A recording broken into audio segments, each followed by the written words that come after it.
بەناوی خوای گەورە و میهرەبان. وەڵڵاهی سەردەمی ئێستا پێشان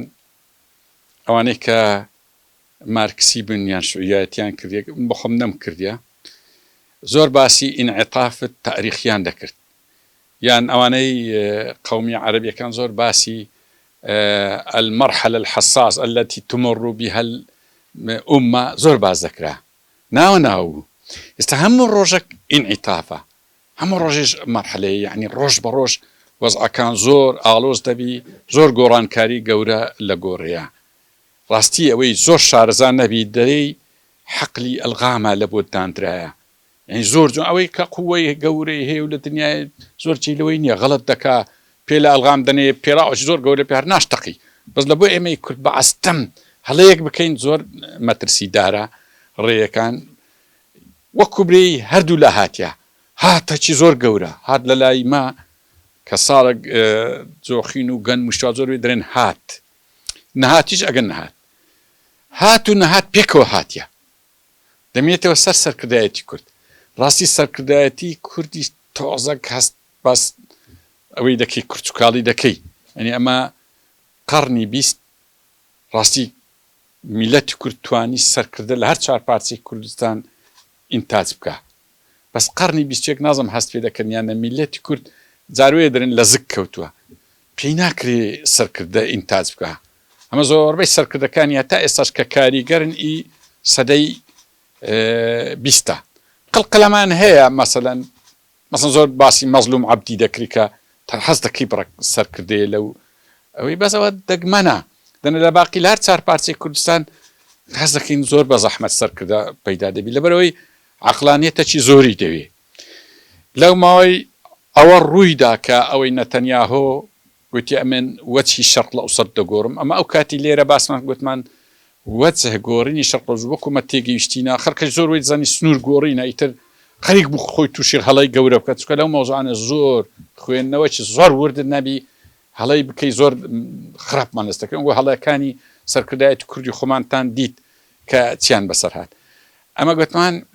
دەستکاری سنوور نییە بە پێی تێگەیشتیمە لە سایکسپیکۆ لە پرۆژەکانی ڕۆژهەڵات ناوەس هەتا پرۆژەی ئیسرائیل کە پێی دەگوترێ شەمعون پرۆژەی شەمعون پێرس، بەڵام چییە گوتمان هاوسەنجی هێزە بالفعل هاوسەنجی هێز زۆر خراپ گۆڕا.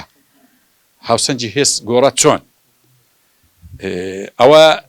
لە قارەمانێتی میلەتان کەم ناکاتەوە، وەکو برێی ڕاستە حەماس بە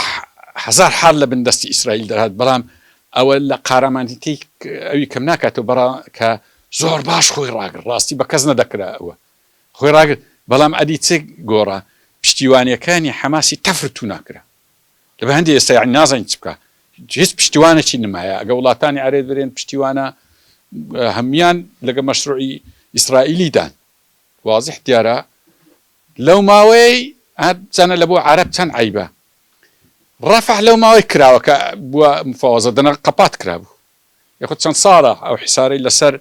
غەزەیە خۆ وڵاتانی عەرەبینە هەمووی نەکلەوەی ئەسڵ وا داخلی ئیتفاقیەی ئیبراهیم و لەگە مەشروعی دێڤید و ئەوانە دان نازم کورد دەبی ئاگای لەبی لەو مەوزوعانە جاروێ یەکتر ئیتیهام نەکە کە چییە. لە پاش ئەو گورزوەشانەی ئیسرائیل تەبعاً بە پاڵپشتی ڕۆژ ئاو ئەمریکایە ڕاستی میزانی هێز زۆر زۆر گۆڕا کورد دەبی ئاگای لە خۆبی زۆر جوان دیڕاسە بکە. ئەم دەو یەک ڕۆژەی جێم لە ئەوە بوو یعنی وەکو برێ شەڕە قسە گوتیان ئیلهام ئەحمەد گۆتیتی ئیسرائیلیش دەوری هەبی لە سووریا پێم وایە ئەوە قسە زۆر گەورە و مهمبی کە هەندێک لایەن پیان ناخۆش بوو. دوایە من دوێنێش درەنجی شەو سکای نیوز چوو تحقیقی کرد لەو مەوزوعی دیار بووەی نەگوتوو مەسەن هەندە حیزبی ما پەلەیان کرد و بەیانی لەسەر حتا ڕاستیش وایە تو بەیانی لەسەر دەرمەکرد لە زەین لەبەرچی لەلایەک ئەوە لێدوانێکیدایە لەلایەک ڕاستە ینی ئیسرائیل تازە دەوری هەیە ئەتو لێبدوان لێدوان نەدەی تازە واقعەوە ئیسرائیل کاکە قسەی ئیسرائیل لێرە بەولاوە زۆر می بۆ من کاو قسەی دەکەم ڕەنگە زۆریشم پێ ناخۆش بی بەس دەبی سەرکردایەتی کورد واقع بخوێنتەوە کە قسەی ئیسرائیل لێرە بەولاوە زۆر گرنگە زۆر سەرکەوتوو بووە. ئەمە دووبارەی دەکەمەوە ئەو سەرکەوتنەی وی معنای ئەوەی نییە خەڵکی غەزە ئازانە زۆر ئازا بوون ئەوەی خەڵکی غەزەی کردی ڕاستی یعنی دەتوانین بێت لە دەرەجەی معجزە بوو کە خۆی ڕاگرت تەنها خۆی ڕاگرت ببینێ بەس ئەوەندە هەروەندەی پێ دەکری ینی بەشەرە و تەکنۆلۆجیایەکەی هەر ئەوەندەیە و هەر ئەوەندەش لێ چاوەڕێن خۆت ناتوانانی ئیسرائیل بش ینی هەموو دنیا زەختی لە ئیسرائیلی کرد ئەم دەمەیە بگەڕێمەوە سەر ئەوەی کە ئێستا غەزە فەقیری بێ پشتیوان ماوە پشتیوانەکانی ئێران بوو حیزب الله بوو حوسی بوو تا ڕادەیەک سووریاش بوو ینی سووریا کەوت حیزب الله تەرت و ئێران بوو ئێرانیش وەک بری نازم بەڵە پێدرن نینۆچی کراچێ خراپ شێندرا کاتە ئێستا بێ پشتیوانە ئەگە چاوی لەوەی بی ئەحمەد شەرع لە سووریا پشتیوانی بکەوە دیارە هیچ جۆرە پشتیوانیەکی حەماسی پێ ناکرێت ئەگە چاوی لەوەی بی تالیبان پشتیوانی بکە لەو شەڕەی وازان بەیانێکی خۆشیش نەیتوانی پشتیوانی بکە خۆ مەسەڵەن ئێستا بینە سەر تالیبان یخۆ دەیتوانی وەکی جنوبی ئەفریقا وەکی بەرازیل عەلەقەل بچوو بواە شکایەتەکی لەسەر ئیسرائیل تۆمار بکردا بواە یعنی ئەوە نشی پێ نەکرا ئاگاتان لێبی یعنی کەس ناتوانانی ئەوڕۆ دیفاع لەوەی بکە یعنی ئەمەی کوردی فەقیر چ بکەین ینی بچین ئەمەش بچین دوژمنایەتوان هەر پێمان ناکرێت ڕاستەکەی یعنی ئەو حەقوێنیە هیچ حیزبەکی کوردستانی ئەو ئەرکە قورسەی بێختە سەر خەڵکی کوردی فەقیر بچی تازە بتوانی دیفاع لە میلەتی غەزە بکە هەزار دوعایان لە بۆ دەکەین هەزار ئەویان لە بۆ دەکەین دەزانین ئیسرائیل زۆر زاڵمە زۆری زوڵم لەو میلەتی کاکە دەزانین چی لێکردن ئەو وڵاتی تەرت و ئێران کرد بنیەی تەحتی نەهێشت منداڵ ژن و منداڵ ئەمە بە خۆمان ژن و منداڵمان کوژرایە دیتیتان غەدر و زوڵم زۆر پێم عەجیبە هەندە خەرکەیە ئەگە هیچ جۆرە هاوسۆزیەکی لەگە ئیسرائیل هەبی چکە زۆر زوڵمی لەوەی کرد ئەوە جودایە ئەو بەشە ویجدانیە لەگە بەشی خوێندنەوەی واقع کە لێرەوەها قووەتە خەرچی مەی ڕەنگە ئاگایان لەوەی نەبی کە ئەو گلەیەی لە ئیلهام ئەحمەدی دەکەن لەن ئەوە قسەت کرد کە ئیسرائیل لێرەوەها دۆری ئەمن هەزار زار درم طبعاً دەوری مهم بوو تازە لێرکەن بەس ئاگای لەوەی نییە ڕەنگە ینی گلەیی کردن لە کوردستانی سووریا لە شتی تر ئەم زۆر پێم باش مەسەڵەن دەستورێکیان نووسیتەوە ئەمە نووسیشمانەوە دەستورەکەیان دەبوابی زۆر موافقی دین بی دەبوابی چکەوە ئەتو میلەتەکە دوایە دەبوابی زۆر مەدەنی بی دەبی یعنی وەکو بری تاریخی خۆت لەبیر نەکە ئەوانە گلەی زۆر جوانن بەس تو گلەی لەسەوەی لێ بکەیت کە قسەچی لەسەر ئیسرائیل لێکرێ کاکە لە ئیسرائیل نازم خەرچی مەدەزانیانە 3000 جوندی لە عەرەبی وا لە ناو داخلی ئیسرائیلە نێزەکەی 22 ئەندامی کنێسەی عەرەبە ڕائید سلاح نازم ناوتەنج ڕئیسی حرەکەی ئیسلامیە ڕئیسی حرەکەی ئیسلامیە ئەندام بوو لە کنێسە ئێتلۆ گلەی لە خۆت دەکەی یعنی قسەچی دەکە دەبی ئەوانەیە و گلەی بکەن نەزانن ئەوە حرەکەتی ئیسلامی لەوێ ئەندام بووە لە کنێسەی ئیسرائیلی دەبی نەزانن وەزیری عەرەب هەیە لەوێ دەبی نەزانن ئێستا وڵاتانی عەرەبی هەمووی عیلاقاتی وا خۆی حاضر کردە ئەو جەبهە مقاومە هەتا ئێستا وەکو بری شەرمەک بوو لە بۆ ئەوان کە نەسنە پێش ئەو جەبهە مقاومە دەنە زەنگ دەکەینەوە ئەو ئیشەی ئیبراهیمی و مەشروعی دێڤد و مەشروعەکانی وەکو بری ناو عەرەبی ئاشکرا کەشفە بوو ئەو کاتیکە یەکێکی سۆڤێت کەوت ئەم بەبیرم دێ مەلیک حوسێن چی گۆ قسەکانی وای کرد کە تەسلیم بین یاڵە عەرەب بالفعل وابوو بەڵام عەرەب لەبەر چی ئەو ئیشەی ڕاگرت لەبەر ئەو جەبهەی ناویلێنرا جەبهەی مقاومە ئێران ئیخوان مسلمین حرەکەی وەکو حەماس حیزب الله کۆمەڵک حرەکاتی ئیسلامی مەوجود بوو ڕاستی شەرمیان لەوە زانیان ئەوانە دێن کە زۆر بە هەموو لە گورسی گەورەیان لەوانەدا ئێستا شەرم نما ئێستا سەبرم جێم لێ بوو ترامپ نازم ئەم گورچیتە لێو وتی ئەمە ئاگامان لێیە سعودیەش دێتە ناو ئیتفاقی ئیبراهیمی ئێستا ئەوە چەند جارە ترامپ دووبارەی دەکاتەوە دەرێ مصر و ئوردن ئاوەرەکان وەردەگرن وە دەرێوە دەرێم ناکەم لێە پێم وەیە ڕاز دەکە پێم وەیە ڕاز دەکە ئەوانە هەموو بەشداری ئەو مەشروعە گەورە نەکە لێستا معنایە ئەدی کورد خۆت چ بکوەچی ئەو هەموو خەڵکەوابی یعنی تو ئەو بارە گەورەت پێرجی لە دەستی هەولێری قسەکەی درکاکە لە بەرسی سمساری بە برای بێلی و لێدەی یعنی ئەمە ناتوانین تازە بەرامبەری ئیسرائیل و بەڵام دەشتوانین دوعای گەورە لە بۆ غەزە بکەین دوعا لە بۆ مەزلومان و فەقیران بکەین بەڵام بە پێکرێن هیچ شتێکمان پێ ناکرێت لەبەرەوەی عەرەب بە تەواوەتی ئەوان خۆیان صاحبی قەزەکە بە تەواوەتی تەسلیم بووینە ئەوەندە ماینە ئەوەندەی غەزەی و هەتا ئێستاش هەروە مؤامرە لەسەرە ئاگاتان لێوی شەڕ تەواو نەبووە و ئیسرائیل و ئەمن وای تێدەکەم لەگەڵ ترامپ قسەیان کرێت جەولەشکە ئەگەر يعني عربەکان ئەوەی وەرنەگرنەوە یان وەرگرنەوە بە هەر نەوعچێبی دەیانەوێ ڕاستی حەماس لەناو بن یعنی هەینێکەش دیشان خەمەشکێ ناخۆشێت کە زوڵم دەبینی گەلک بەڵام ئەلمیهم ئەوە قیادەی مەی کورد ئەمە دێینە سەر بەشی ئێرە کەواتە دەبی ئێمە برادرینە بە عەقڵانی زۆر زۆر ورد تەمەشای وەزعەکەی ڕاستی ئەو تەلاعوبە و ئەو عبەسیەتەی سەرکردایەتی کوردی باشوور دەیکا لەو وەزعەی زۆر خەتەرە دیتان مجازەفەی گەورە زۆر کرا بە هەندە ئیش ینی دیتان با پێیز ناکەوەی دووبارە بکەینەوە ئێستا لەسەر وەلەو دکتۆر هەندەشتی باس کرا من نازانم باش قسەیوی دەخوا قسەی من ناخۆ لەو مۆزوعی ئەم پێم وانە حکوومەتی هەرێم ئیلتیزام بە و ئیتیفاقیانە بکە هەتا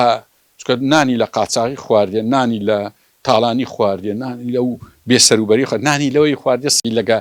بەغدا یعنی نانەکی زۆری لێ خواردێ ڕاستی یعنی ئێستا دوێنێ کە گۆچی سەرکەوتوین هەموو میلەتی کورد تعجبیمە ئەتوو پێشترێ نەفتی لەبن عەردی بوو 170 هەبوو ئەلێرە لە جێی من ناتالیا ئەو قسەی کردگوتی ئەمە بەڕسمی قیادەی کوردمان بە ناوی ئەمریکای ناتالیا ئێستا ئەو کاتیۆن دەگەورم ئێستا مستەشاری یەکەمی وەزارەتی خارجی ئەمریکایە چوینە گوتیان بە سەرکردایەتی کوردمان گوتیە 170 گۆ مسۆگەرە هەتا ئەمریکا مابی لە بە خۆتان کوردستان بکەنە زێر هەتا ئەمریکا مابی ئەو کەفالەتەی ئێتو باشە ئەو کەفالەتی گەورە تابی هەستی نفتی خۆت بنێریە درێ و بە ناوی ئابووری سەر بەخۆ دو ساسی چەند ناخۆشە قسەک های کاکە ئەخ بەغدا موچەی بڕی ئەمەش نەفتمان نات کورد و درۆیە چەند گوناحە ئەو قسە 3 ساڵ پاشی هەینی ئەوجە موچە بڕا 3 ساڵ پاشی هەناردنەکردنی نەوت بۆ شەتیان گۆ نازم لەبیرتان مایە ئەو شەوەی کە سوکانەکەی بادا ئەمن وازم کەی ئێن بوو هەندێکتان لەبیرتان مایە تەلەفۆنیان گوتیان گفتوگویەک لەسەر ئەوە نەفت دەرچوو کوڕ گوتم وڵی من نێم باشە گوتیان لۆ گوتم کوڕە وڵی قسە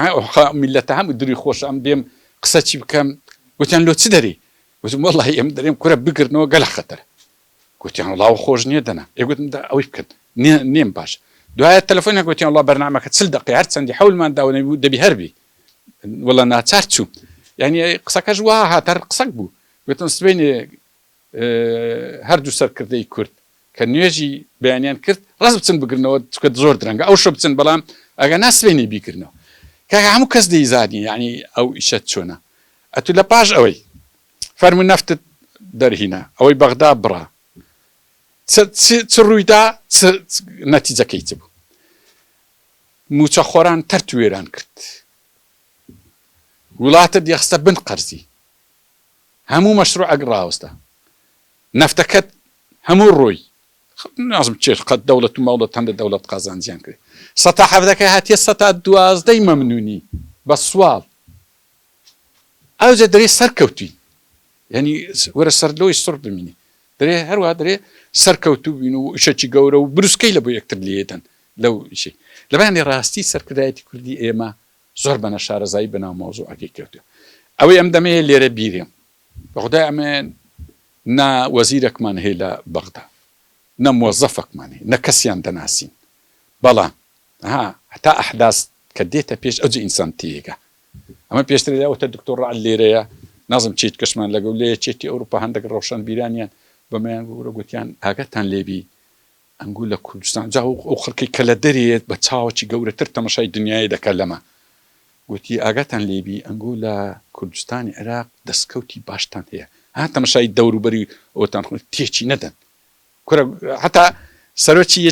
سەرۆکی پەرلەمانی ئەڵمانیا گوتی ئێوە سوال زۆر دەردی داینێ ڕاستە داواتی کردبین کێکوشیرەکی داینێ بەڵام هەندی قسەی ناخۆش دەگەکردن ئێوە بۆ وا دەکەن کورە عاقڵنی نا کورە وەخت بە ئەڵمانی هەرەوەتە دێگوتەمە پیاونی ناگوڵ و عاقڵ نابن ئاخری گوتی ئێوە تێدەگەن ئەو هەرێمەی ئێوە لە چوارچێوەی عێراق قوبوڵە نێودەوڵەتی معنایەتە وەڵی ئەمە ئەرێڵە تێدەگەیشین بەڵام هەز دەکەم دەسەڵاتی کوردی تێنەگەیشتێ لەو مۆزوعی سوالێکی زۆر گرنگە لەوێندەری یعنی ئێستا ئەمە لێرەمە ڕئیس جەمهورمان هەیە وەزیری خارجیمان هەیە بەشداریەکی زۆر گەورەمان هەیە لە عێراق کاکە وەرە ئەوەندەی کە ئەمە هیتمان برێت لە کوردستانی سووریا کە هاتە پێش کاک ئەحمەد شەرع بەڕێزی ئێخۆ سەورەکارە ئەو نەیکردی کوردیش بەشداری نەکردی هەموو لایەک بەژیان نەکردی بەس لا مەرکەزیەک لە مەرکەزیەکی بدا ئێستامە هەموو مەمنونین زانی ئەو لا مەرکەزی ئەو دەی دەکات سەتا دەی ئێرە یعنی هەر پارچەکی کوردستان سەتا 15 ئەوەی لە عێراق ئەمە بەدەستمان هینە بیدرێت تێت چەکی دادنێ و مەمنونەوە هەتا دنیامایە شکری خوای دەکە باشە لەبەرچی ئێرەتی ئاخر کاکە دەزانی ئەمێن لەو دوایی ئەنگۆ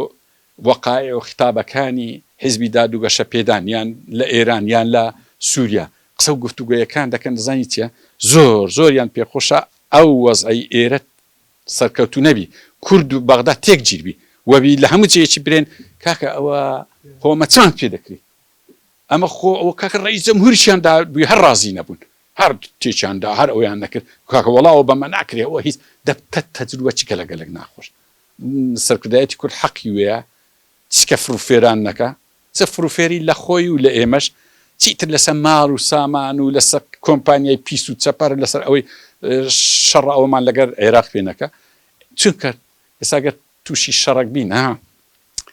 کاتی خۆی عینەن تامیل هەندە لە مێژنیان هەم بەبیرتانە من ئێستاش جەرگم لە بۆیان دەستی ئەو تەریقەی سەرکردایەتی ئێمە دەیکرد سەرکردایەتی تامیل لە سریلانکا دەیکرد زۆر بێتان لە کاتی جەیشی سریلانکا دەورەی لێدان بە چەند ڕۆژێک تەرتوێران ئێستا هەر تاریخی چێنمە ئەو نزکەی 8 ساڵە وایە لێ هات هەندە ناشیرن بوو یعنی ئاگامان لێبی کاکەمەوەتە تورکیا دێ بەس بە درۆنی بزانە لە یەکجی دژمنی خۆی لە چێن دەریبی عینی لە ئێستا لەو مەزی دەتوانین لێ ئێرانیش وایە کاکە عێراقیش وایە یعنی با ئیشەکە وای لێ نێم ئەمە تووشەوەی بین کە وەزعەکمان لە بۆ دروست بووە لە دنیای قرارات و دیبلۆماسی و ڕئیس جەمهور ئەوانە هەموو لێ تێک بچین دیسان زارشکە بچین برین وڵایی دیسان شاخەکان دۆستمان کورە شاخ ئەوجارە دۆست نابێت و نەفەری مقاومەت نمایە شەڕکرد نمایە هیچ نمایە لەبەر هەیە بەڕاستی مجازافەتی زۆر مەترسیدار دەکرێت ئەوەی قسەی ئەخیرمە جارە بڕە درێژم کردو قسەی ئەخیرم ئەوەیە لێرەش باسمان کرد دەبی زۆر جوان تێی بگەیت ئەمە زۆر موافقی دووەلی یەکەم جار زۆر موافقی دووەلی بین دووەلی یعنی یەکێتی ئەوروپا یعنی ئەمریکا خۆ لە 100 لایەن ئەمە لەگەرەوان لێک جوداینە بەڵام چارەمان نییە ئەمە تەمسیلی وەکو بری ئیشێکی خۆمانەکە ئەمە پەیامێکمان لە بۆ کوردی سووریا نارد گوتمان کاکە پرسی ئایدۆلۆجیە نەبتە مشکیلە لە بینی ئەو ڕەخنە پێم خۆشە لە کوردی سووریای بگرین نەک ئیلهام شاهین قسەی کردی و واقعیە کاکە ئیسرائیل دەبی دەوری ئیلهام ئەحمەد ئەم چێم گوت خوا ئیلهام ئەحمەد یعنی قسە چی کردی نه ئەمە بە ئاماژگاریان کەین برین کاکە بەغدا دیمەشق تەوەجوهەکی ئیسلامی هەیە ئەتو لۆر دژی دەبی ئەتوش ئیسلامی بە بەس حەقەکەی وەرگرا مەچوو بە دژی و لە بەهۆی ئایدۆلۆجیە ببتە شەڕ و خەڵک بەکارت بینی و